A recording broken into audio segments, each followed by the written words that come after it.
Hey there. So, uh, today, with the recent setup that we have, with the recent setup that we have, I'm not just going to use it for displaying nice pictures. I'll do that only if I don't have something relevant to show.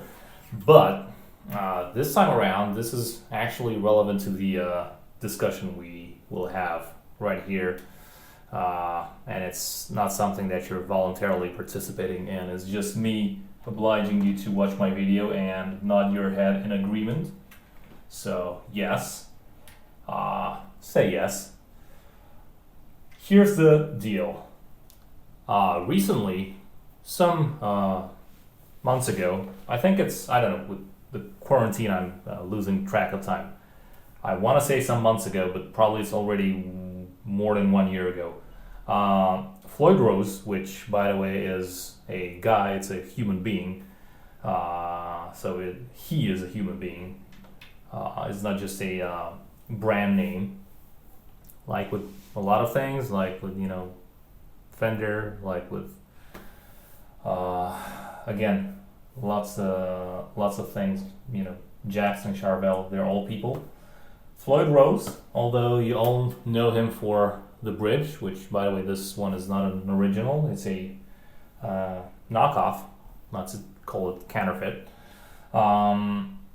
He had recently another idea, this time around not necessarily revolutionizing the bridge itself, but revolutionizing something in playing mechanics, which is something very nice because he's always like a guy who's constantly thinking about things like this, things of this nature.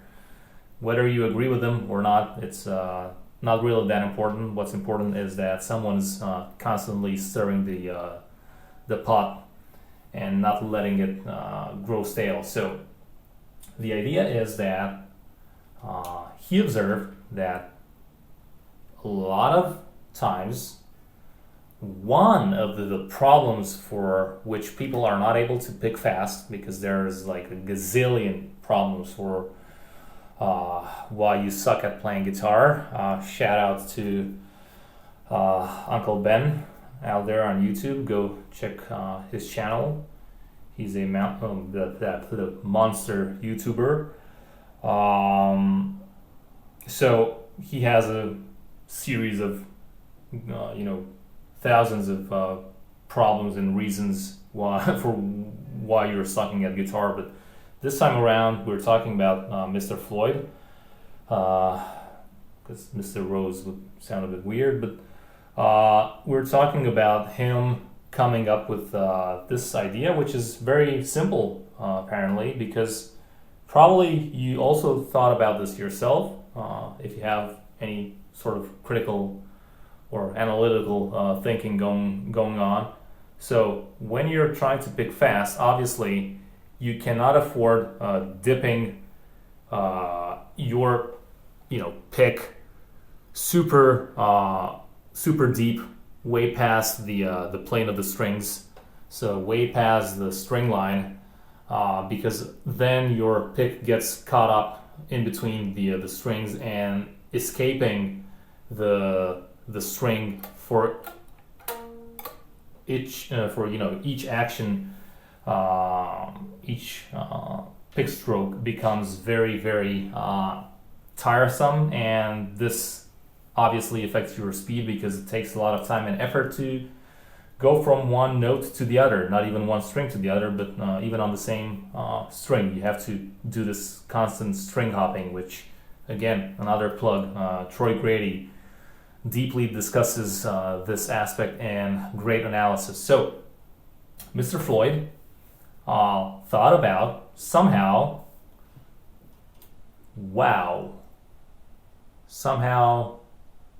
shutting down my electricity. Be right back.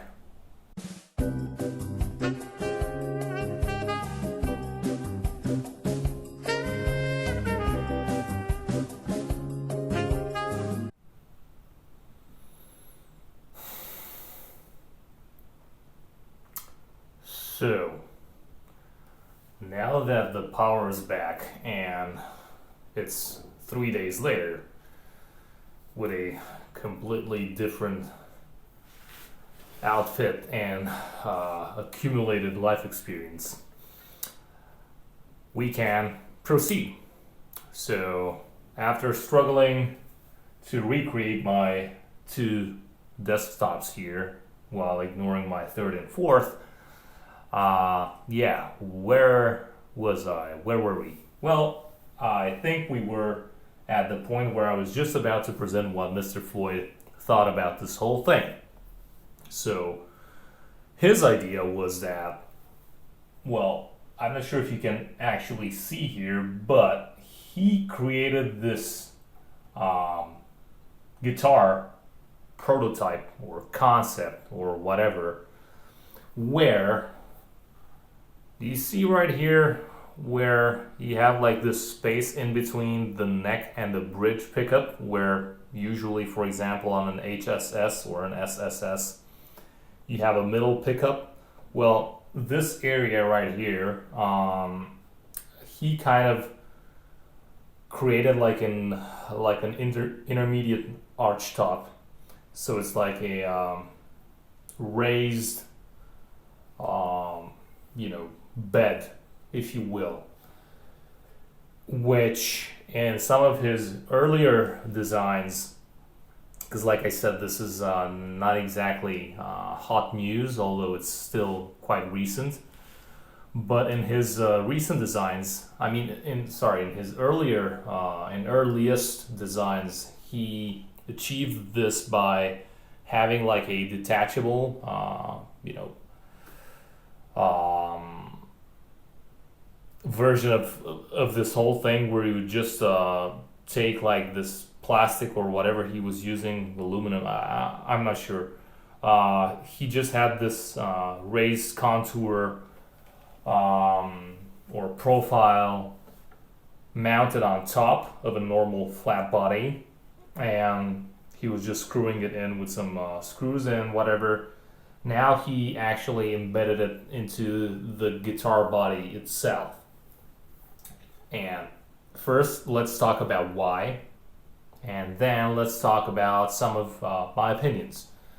So, again, basic idea right here is that you have this, let's say, very common problem where people are playing very inefficiently and they're doing this string hopping thing, trying to go from one string to another, or even on the same string, just trying to go on one side of the string and the other. So this in turn also feeds another problem, which is going in too deep with the tip of your pick, right? So you're basically crossing the string plane, at a level that you should not.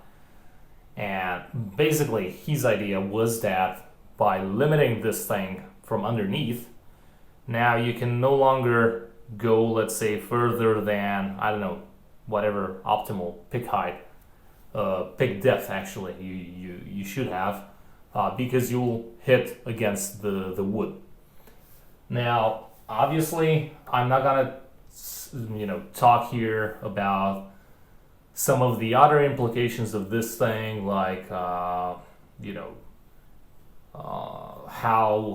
know what's the correct pick depth, because he has solutions for that. He has different variations and levels. This in turn creates some problems when adjusting the action and whatever, but all in all, you can find a lot of things about this if you just Google the topic online, or if you search for his idea online, and he does much better job than me explaining his own idea. So I'm not going to go into details explaining all of the pros and cons that he already explains. I'm going to explain to you what I think that is worth mentioning as pro and con. So I'll start with the less obvious, and and we will work our way into the most obvious, at least in my opinion. So some of the less obvious things are that while it might be very fun to try out, and personally I've never tried out one of these models firsthand, and I'd really honestly be curious to get a chance to play one such guitar, but until I get to do so, just by looking at it and thinking about it, I can tell you that one problem that I see with this is, and it's a very nasty aesthetic problem, you probably guessed by now since I mentioned the word aesthetic. It's the fact that you inherently use this raised profile to limit the pick depth. Therefore, whenever you're actually employing it and actually using it, considering you're not already floating above the strings with a perfect pick depth, you will scratch the fuck out of your guitar body, which is a no for a lot of people, including myself. And you already know that, for example, a lot of people have so-called pick guards. Well, for guitars like this, like these, for the standard Strat, the pick guard is already, it's not just a pick guard anymore, it's a functional thing as well, and an aesthetic one. But this thing right here provides like a good part of the access and construction that you have for the overall electronics and whatever. Whereas this one doesn't, but this one has, has, let's say, an open body without any protection. And then you have like the Les Pauls, which again, they could be like this, but they chose to have sometimes something like this, only partially. You know what I'm talking about. I don't need to put something on the screen. They have like that side, the side pick guard, which again, although it protects nothing because now you have a scratched piece of plastic, still people don't want to have that part of the finish scratched. So yeah, that's kind of a weird attempt to solve a playing problem, which by definition should be addressed here and here, but you're actually correcting the design of the guitar itself. It's a very it's a cool innovation, but in my opinion, it's something that won't necessarily stand the test of time because it's a bit kind of like it started in the wrong direction, because you don't want to alter the design of the guitar just because someone's in butthead and just presses hard into the strings, and you need to go like nope. Just like when you're starting out and you're riding a bike or you're learning how to swim, and you have all those side things that keep you up or on the bike, those side wheels, the helping wheels and whatever. It's not necessarily a solution. It actually can work against you if, for example, you start relying on it and you develop bad habits over time. I mean, probably everyone is experiencing probably everyone is having a great time experiencing this when they test out, like for a demo session or whatever. But playing long term on something like this, I don't think it's probably the best thing. I'm not sure. But yeah, I imagine that even if you do manage to adapt yourself to this design right here, as soon as you grab one of these, which is like a normal guitar, you'll start having a huge problem.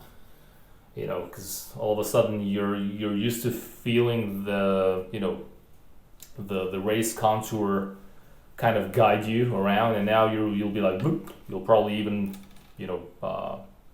drop your pick inside, which I'm having a hard time getting out. So yeah, I'm not sure. Probably it's better to do this like some of his original designs where that thing was detachable, and probably it's better to do it not on a guitar like this, but again, like on a guitar like this. Probably Mr. Floyd, if you're watching this, although I doubt this video will ever reach out to you, but if by some chance that happens, maybe you can actually think about incorporating that in like the standard pick guard, because now you give access to a lot of people to incorporate your design without actually needing to have a full guitar designed and built by you, which I think is a very good business idea in my opinion.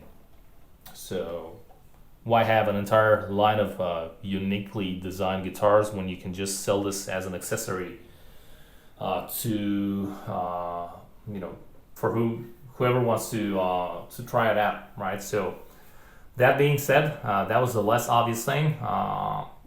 We can actually go even deeper with some others, but I just want to fast forward to the most obvious thing that I wanted to share with you before we close this video, which is like I hinted a few minutes ago when I said you should be adjusting whatever imperfections you have in your playing here and here. In this case in particular, since we're discussing about how far away you're crossing with your pick into the forbidden area, realm, whatever, past the strings. Here's an idea. A, try to correct it by just not going in that far, and B, if you're still unable, or I should say two, and then D, just like in Home Alone, if you get the reference, you should probably just try, instead of holding your pick, like this. Well, this is an exaggerated version, but believe you me, there are people who hold their picks like that, even worse. But let's say instead of holding your pick like this, why don't you hold your pick like this? And you'll say, well, that's impossible because you already hit it with your fingers. No, it's not. And I could argue saying the same, that, well, if you have that thing here, now it's impossible because you're hitting it with the pick. It's the same thing. It's the exact same thing. It's just that in one solution you're limiting access from like the destination side. On the other one, you're limiting the access from the source. So if you don't have enough length to go in, there's nothing more that can go in. Get my drift? So yeah, if you have a big one, try shortening it. I guess that pretty much sums up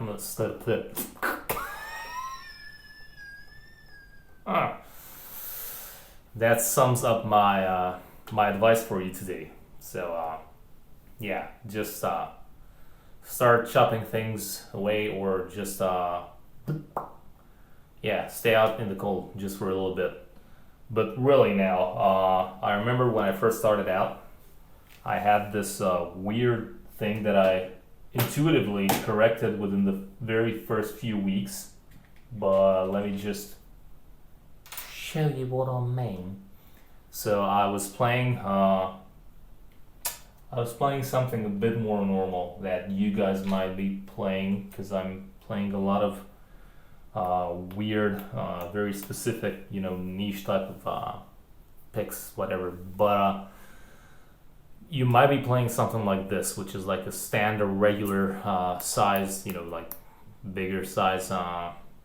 Again, pick with a P from P, whatever.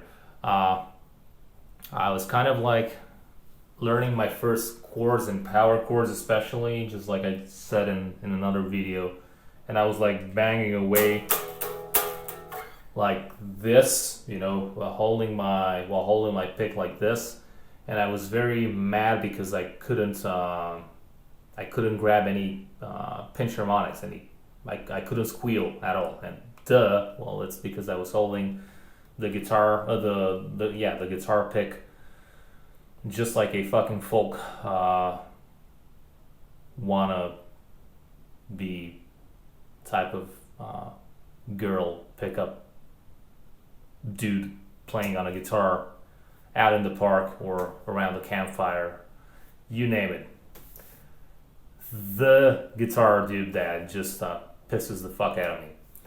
So I was kind of doing this, and then I immediately wanted to upgrade myself into like rock and metal, speed picking, and have all the arsenal with like squeals and everything. So I quickly realized that this was just insane. So I went right into the other opposite extreme, which was holding the pick very, very close to its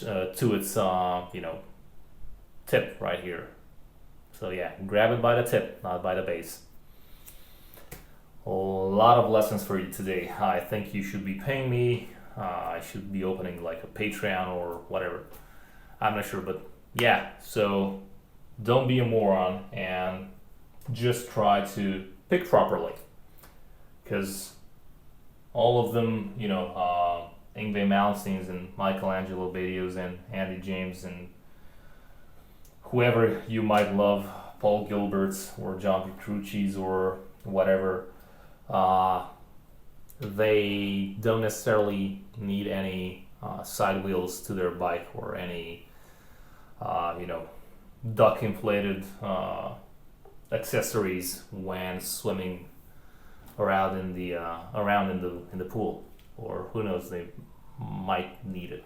They might have like an inflatable crocodile or whatever. And yeah, I especially see Yngwie probably doing something like this and just having a blast without giving a fuck, while the tabloids are taking pictures of him riding the elephant or the crocodile in his swimming pool instead of the Ferrari. I was just this close to saying Lamborghini, which would have been monstrous